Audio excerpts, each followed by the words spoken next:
dinдар адамдын артынан ээрчисеңиz, ачарчылыктан сак болосуз, коркунучтан сак болосуз. Ошондуктан ар бир эле семьяда бирден диндары болот. Же болбосо бир туугандардын арасында бир диндары болот. Баары ошону жаман көрөт да. Жактырбайсың, кечке дават кыла бересиң депчи. Бир семьяда бир даватчы бала бар экен да. Анын атыны адамдар өзгөртүп коюп алыптыр. Тиги адалыңар дейт экен. Анын атын адал деп коюп коюптур. Бир нерсе десе бул арам, бул адал дей берет экен да.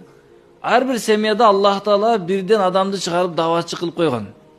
Кечке дават кыла берет. Бирок ошол семьядагылар барго, ушуну айтканын угуп жашаса барго бардык коркунучтардан тынч жашайттар да. Бирок тилекке каршы пайгамбардын мээнети болгондуктан, бул даватчы болгондуктан Юсуф алейхиссаламга окшош кичине сыноодо жүрүш керек. Туугандары кичине ага сыноо болуш керек. Анан бир күн туугандар түшүнгөндөн кийин айтат: "Биз сени мурда эле түшүнбөй жүрүппүз. Мурда эле түшүнгөндө жакшы болмок экен. Мына эми сага рахмат айтабыз" деп рахматын айтат.